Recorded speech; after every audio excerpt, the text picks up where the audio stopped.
galera, tudo bem com vocês? Professor Natiel Silva, de Biologia, e eu estou aqui agora para fazer um breve resumo sobre histologia animal, sobre os 4 tecidos, o epitelial, o conjuntivo, o muscular e o nervoso. Lembre bem, os tecidos, eles vão sendo formados ao longo do desenvolvimento do organismo.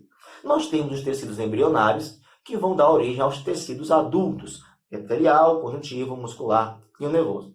E todos esses tecidos, por mais que sejam diferentes, tenham formatos celulares diferentes, tenham funções diferentes, todos eles carregam a mesma informação genética.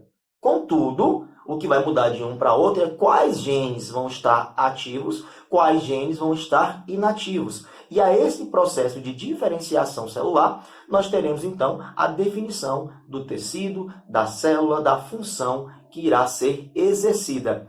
Beleza? Deu para entender isso? E quando nós falamos de tecidos, nós temos que lembrar 2 coisas básicas. Todo tecido tem as suas células e tem a sua matriz extracelular. Natiel, o que é mesmo essa matriz extracelular? São substâncias, são moléculas que estão fora das células. Mas não é porque elas estão fora das células que elas não são importantes. A matriz é muito importante para cada tecido. Tudo bem? Vamos lembrar isso? No tecido epitelial, como as células são muito justapostas, muito próximas umas às outras, tem pouco espaço entre uma célula e outra, eu tenho pouco espaço para a matriz extracelular. Por isso que dizemos que o tecido epitelial tem pouca matriz extracelular. Já o tecido conjuntivo, ele é caracterizado por grande quantidade de matriz extracelular. No tecido muscular, nós temos uma moderada quantidade de matriz extracelular. E no tecido nervoso, nós temos uma baixíssima e muitas vezes uma ausência de matriz extracelular. Tudo bem, contudo, a matriz, quando presente, ela é de suma importância para todos os seus tecidos. Ok. Natiel, e quando nós estamos falando dos tecidos? Lá no epitelial, tem uma história que ele é avascular. Pois é. O tecido epitelial, geralmente, ele é avascular. Ele não tem vasos sanguíneos chegando para trazer seus nutrientes. E, afinal, como ele recebe nutrientes? O nutriente vai até o tecido conjuntivo vizinho. Do tecido conjuntivo vizinho, ele passa para o epitelial por difusão. Tudo bem? O tecido epitelial ele é avascular, mas ele continua recebendo nutrientes. E lembre, o tecido epitelial pode ser dividido nos de revestimento e nos de secreção, que formam as glândulas que secretam uma série de moléculas muito importantes para o nosso organismo. Lembre de não confundir secreção com excreção. Secreção é a liberação de moléculas que terão utilidade. Excreção é liberar o que eu não quero mais, é jogar fora, é eliminar o que não me serve. Tudo bem? Ah, Natiel, e o tecido conjuntivo? Pois é, ele tem uma variedade incrível, uma versatilidade absurda. Ele preenche espaços, ele sustenta outros tecidos, ele sustenta o organismo. Natiel, como assim tantas funções para um mesmo tecido? Eu vou te falar agora. O tecido conjuntivo, ele pode ser, inicialmente, propriamente dito, o frouxo e o denso. Se for o denso, tem o modelado e o não modelado. Aí tem a ver com a disposição, com a organização dos feixes que formam o tecido conjuntivo denso, para ser modelado quando há um sentido, né, nessas fibras, nesses feixes, e o não modelado quando essas fibras, esses feixes, são organizados de forma emaranhada. Tudo bem? Já o que você sempre tem que lembrar, o que mais aparece nas provas também sobre tecido conjuntivo são aqueles com propriedades mais especiais.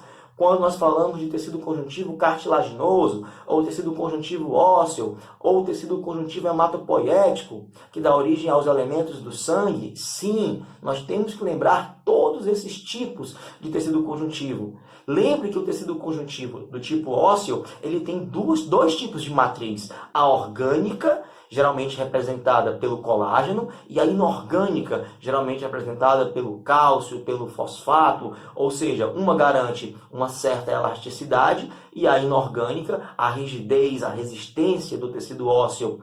E o mais legal é que o tecido ósseo, ele é vascularizado, ele é inervado. Legal, não é isso?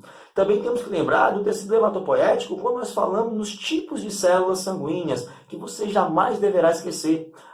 pelo menos a diferença de funções entre hemácias, leucócitos e plaquetas. As hemácias geralmente estão envolvidas com o transporte de gases. Os leucócitos geralmente estão ligados à defesa do nosso organismo, sendo específica ou não, mas ligados à defesa do nosso organismo. E as plaquetas geralmente ligadas à coagulação sanguínea. Beleza? Natiel, então, realmente, tecido conjuntivo, existe um universo nesse assunto. Com certeza, há todo um universo por trás do tecido conjuntivo. Natiel, o tecido muscular. O que é que mais cai nos vestibulares? Muitas vezes, a questão da contratibilidade, da elasticidade das células musculares, devido à sua composição, devido às proteínas que a compõem. Lembrem que a contração muscular acontece devido a um deslizamento de duas proteínas, a actina e a miosina, uma sobre a outra. Tudo bem? E o tecido muscular é dividido em estriado esquelético, cardíaco e liso.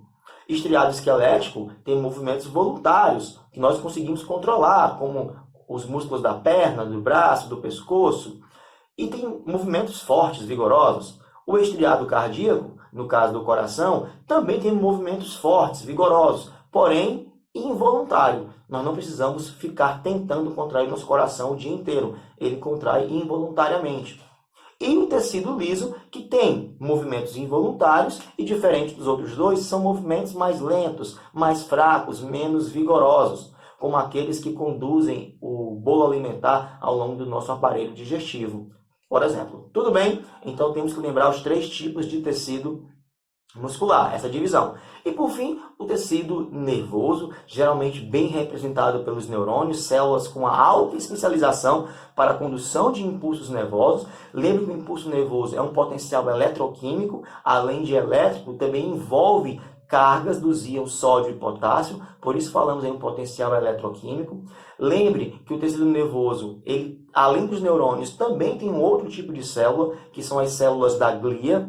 Lembre também que o tecido nervoso, no neurônio, existe a bainha de mielina, que aumenta a velocidade da transmissão do impulso nervoso, e que geralmente 2 neurônios não se encostam, há um espaço entre 2 neurônios, chamado de sinapse. Tem as sinapses elétricas, um pouco diferente, e as sinapses químicas, onde vão ter os neurotransmissores, que são moléculas que vão permitir que o impulso nervoso passe de um neurônio para o outro, como a acetilcolina, a dopamina, por exemplo.